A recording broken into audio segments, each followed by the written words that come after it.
In the village of Nala, by the edge of the great lake Tamba, the people lived simple lives.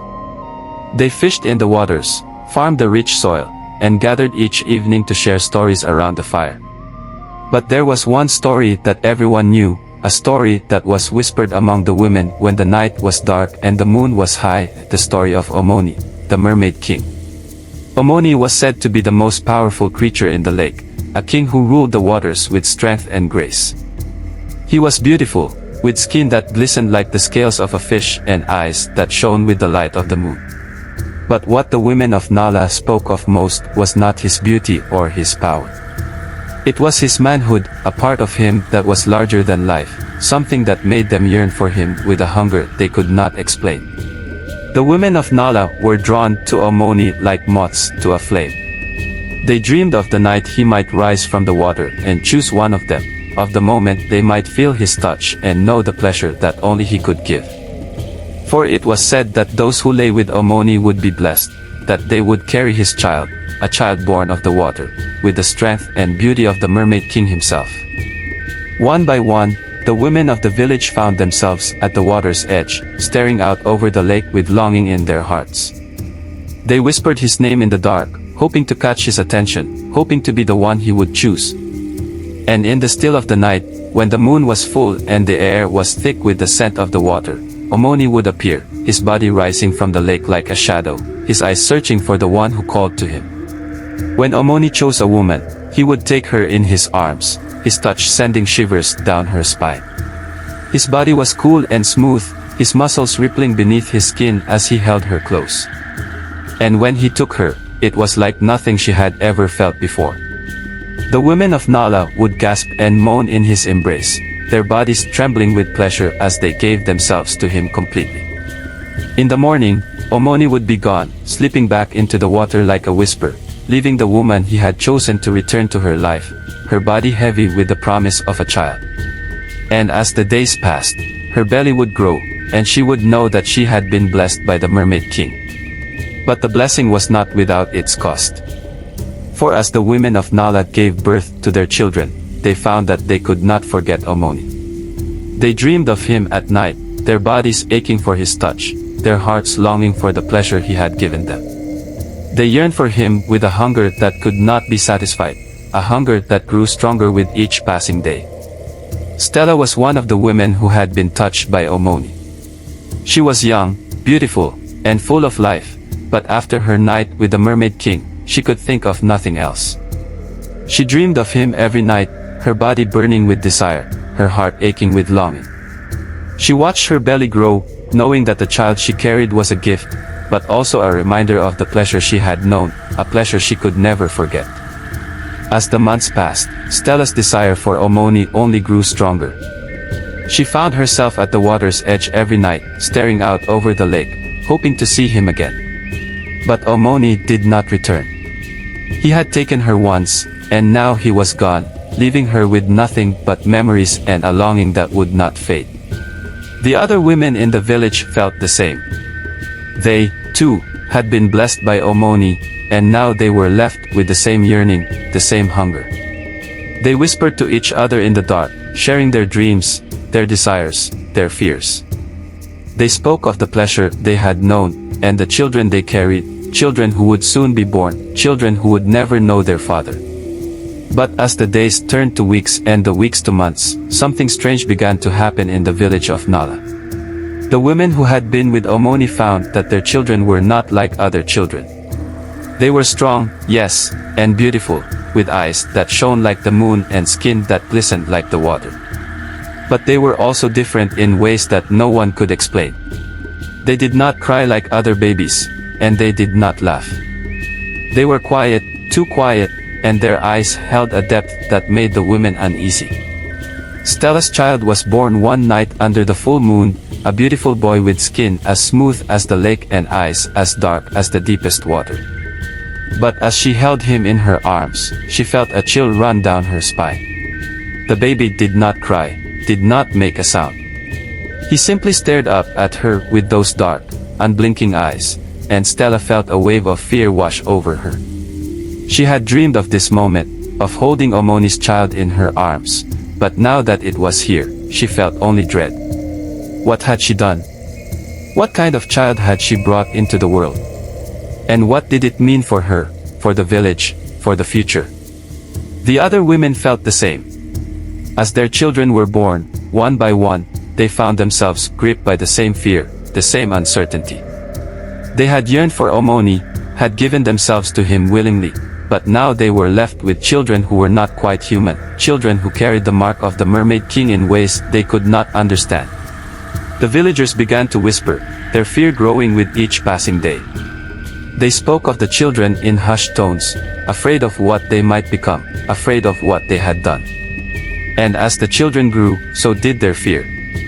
For the children were not like other children. They were quiet, too quiet, and their eyes held a depth that spoke of things beyond this world. They did not play like other children, did not laugh or cry. They seemed to understand more than they should, their gazes piercing, their movements unnaturally graceful. Stella watched her son grow, her heart heavy with fear and regret. She had wanted to be with Omoni, had longed for his touch, but now she wondered if she had made a terrible mistake. Her son was beautiful, yes, but there was something in his eyes, something that made her shiver with unease. He was different, and she knew it. The villagers knew it too, and they began to keep their distance, their fear turning to suspicion, then to anger. The children were shunned, and their mothers along with them. The women who had once been the pride of the village, who had been blessed by the Mermaid King, were now seen as cursed, tainted by something they could not control. The villagers whispered of dark magic, of curses, of the price they had paid for their desires. And then, one night, Omoni returned. He rose from the water like a shadow, his eyes glowing in the moonlight, his body as beautiful and powerful as ever. But this time, the women did not rush to him. They did not whisper his name in the dark. They stood by the water's edge, their hearts filled with fear, their eyes filled with questions. Omoni looked at them, his gaze calm and steady, and for a moment, no one spoke. Then Stella stepped forward, her heart pounding in her chest. "Why?" she asked, her voice trembling. "Why did you do this to us?"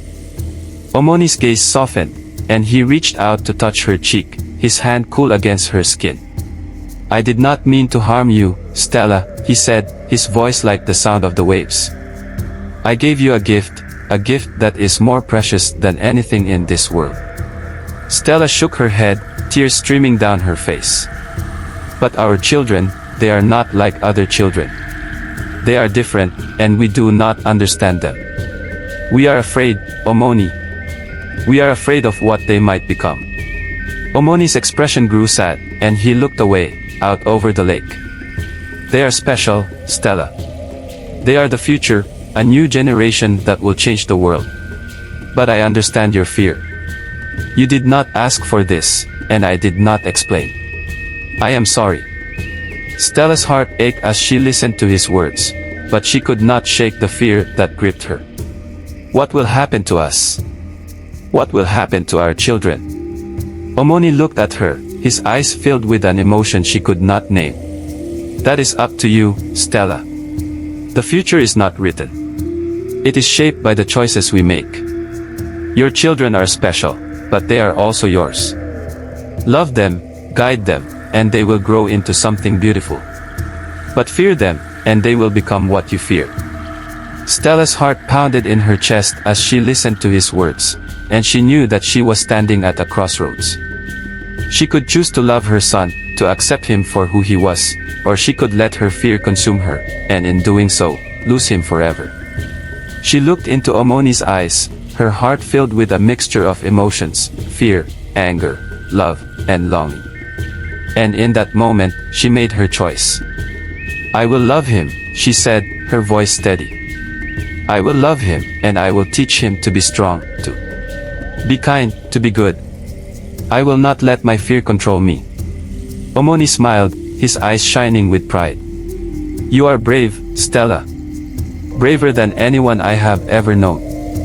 And because of that, you will see the beauty in your son, and he will grow to be something wonderful." Stella felt a weight lift from her heart, and she smiled through her tears. She knew that the road ahead would not be easy, but she was no longer afraid.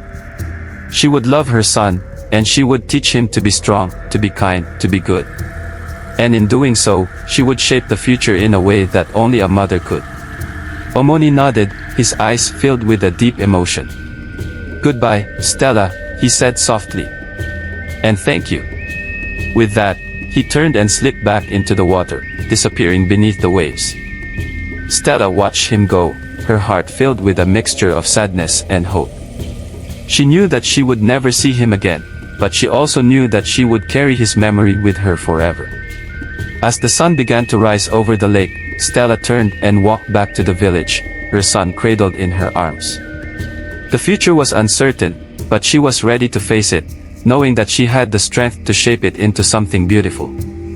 As Stella returned to the village, the first rays of the morning sun touched the huts, casting long shadows across the ground. She cradled her son, his small face peaceful and serene, while her mind raced with thoughts of what the future might hold. The villagers were just beginning to stir, stepping out of their homes and into the soft light of dawn. When they saw Stella with her child in her arms, they fell silent, their eyes filled with a mixture of fear, curiosity, and something else, perhaps a hint of hope. Stella's resolve hardened.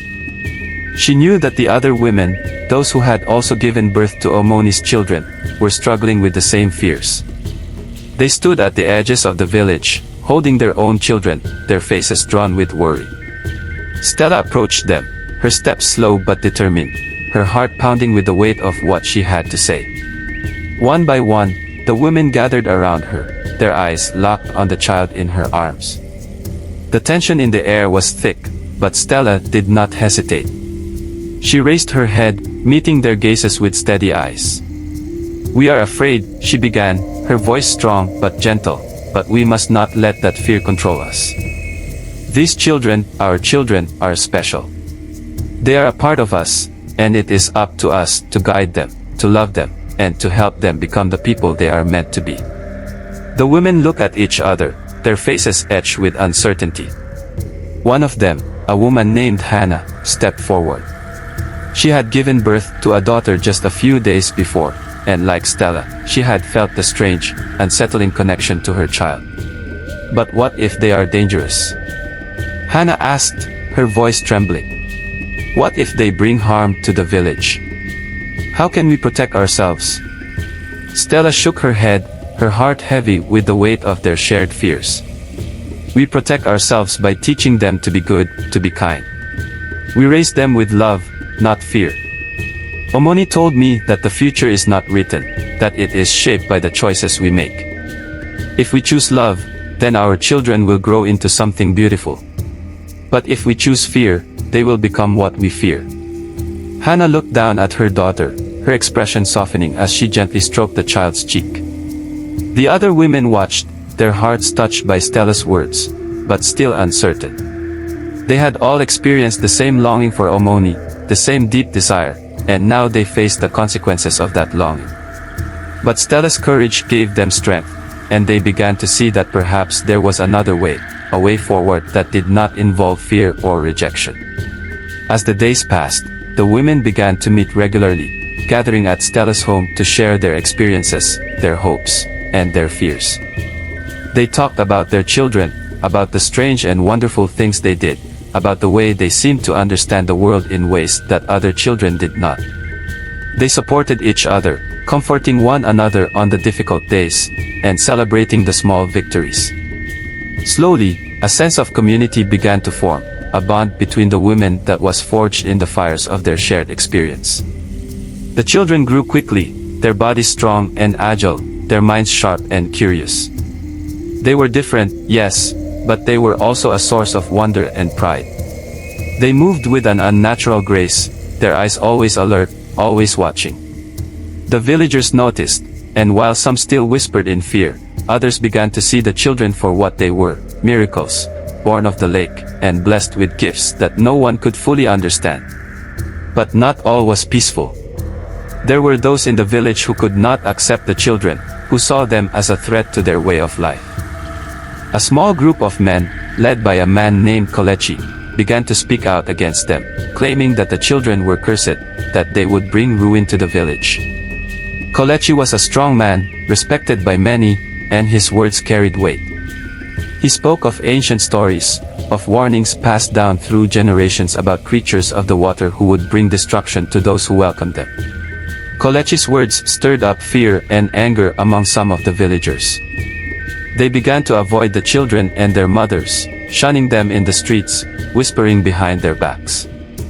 The tension grew, and soon, the village was divided, those who feared the children, and those who believed in their potential. One evening, as the sun dipped below the horizon, casting a red glow over the lake, Kelechi gathered his followers by the water's edge. He stood tall, his voice loud and commanding as he addressed them. "These children are not like us," he said, his tone filled with conviction. "They are not of this world. They were born of a creature that we do not understand, and they carry his curse. We cannot allow them to grow, to spread their influence. We must act, before it is too late." Stella, who had been watching from a distance, felt her heart seize with fear. She knew what Kelechi was planning, and she could not allow it to happen. She turned and ran back to the village, her mind racing with thoughts of what she could do. The other women needed to know, they needed to be prepared. As she reached her home, Stella burst through the door, her breath coming in short gasps. The other women were there, gathered around the fire, their children playing quietly nearby. They looked up, alarmed by the fear in Stella's eyes. "Kelechi is gathering his men," she said, her voice trembling. "He means to harm our children. We must protect them." The women exchanged fearful glances, but Stella's determination gave them strength. They quickly made a plan, deciding to hide the children deep in the forest, where Kelechi and his men would not find them. They gathered blankets and food, and each mother took her child in her arms, holding them close as they prepared to flee. As they slipped out of the village under the cover of darkness, Stella led the way, her heart pounding with fear and determination. They moved quickly and quietly, the children sensing the danger and remaining still and silent. The forest loomed ahead, its shadows deep and impenetrable, but Stella did not hesitate. She knew that the forest was their only chance, their only hope. When they reached the edge of the trees, Stella turned to the other women, her voice low but firm. "We must stay together," she said. "No matter what happens, we must protect our children. They are the future, and we cannot let Kelechi take that away from us." The women nodded, their faces pale but resolute. They followed Stella into the forest, moving deeper into the shadows, their hearts pounding with fear and hope.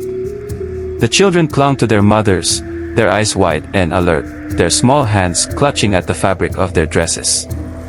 As they moved further into the forest, the sounds of the village faded away, replaced by the rustling of leaves and the distant hoot of an owl. The air was cool and damp, and the trees towered above them, their branches intertwined to form a thick canopy that blocked out the light of the moon. Stella led them to a small clearing, hidden deep within the woods, where they could rest and plan their next move. The women settled down, wrapping their children in blankets and holding them close. They whispered words of comfort, their voices soft and soothing, trying to keep the fear at bay.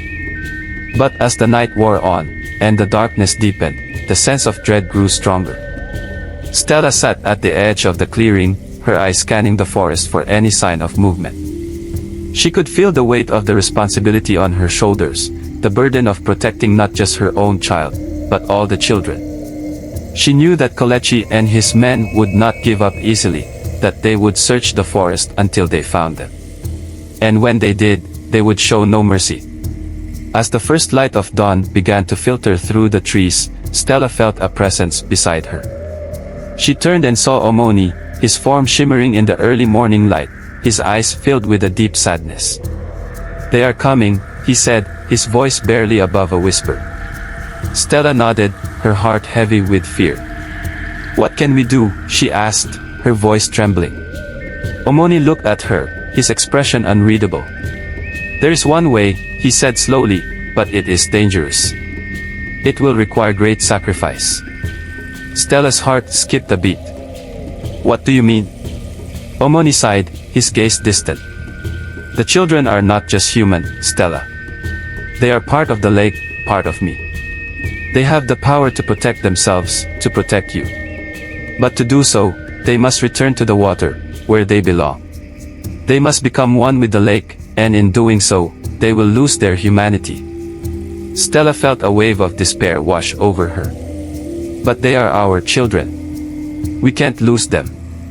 Omoni's eyes softened, and he reached out to touch her cheek. I know.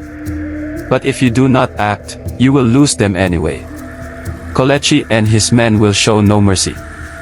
They will destroy the children, and with them, the future. Tears filled Stella's eyes as she realized the weight of the decision before her. She could protect her son and the other children, but it would mean losing them forever, losing the part of them that was human. It was a choice no mother should ever have to make. As the sun rose higher in the sky, the sound of footsteps echoed through the forest. Kelechi and his men were getting closer, their search growing more intense. Stella knew that time was running out. She gathered the women and told them of Omoni's plan, her voice filled with a mixture of sorrow and hope. The women wept as they held their children, knowing that they had to say goodbye. Stella's heart ached as she watched them, knowing that she was making the hardest choice of her life. She took her son in her arms, her tears falling freely as she whispered words of love and farewell. When the men of the village reached the clearing, they found only empty blankets and the faint echo of cries in the distance. The forest was silent, save for the rustling of leaves and the distant call of an owl. Stella and the other women led their children to the lake, their hearts heavy with the weight of their sacrifice. As they reached the water's edge, Omoni appeared, his form glowing with a soft light. He welcomed them with open arms, his eyes filled with a deep sadness as he prepared to guide the children back to their true home. The women embraced their children one last time, their hearts breaking as they watched them slip beneath the surface of the lake, their forms merging with the water. Stella stood at the water's edge, her heart breaking as she watched her son disappear into the depths. She knew that she had made the right choice, but the pain of losing him was almost too much to bear. As the lake calmed and the children were gone, she turned to Omoni, her eyes filled with gratitude and sorrow. "Thank you," she said, her voice choked with emotion. "Thank you for giving us this choice." Omoni nodded, his expression filled with understanding. "You have shown great courage, Stella. Your love for your children will be remembered, and their sacrifice will not be in vain. The future is still yours to shape." With those words, Omoni vanished beneath the water, leaving Stella and the other women alone on the shore. The sun was high in the sky, and the village lay behind them, a place of memories and pain. But ahead, there was a new beginning, a chance to rebuild and to find peace. As the women walked back to the village, their hearts heavy but their spirits lifted, they knew that they had faced their darkest hour and come through it with strength and resolve. The future was uncertain, but they were ready to face it, knowing that they had made the right choice for their children and for themselves.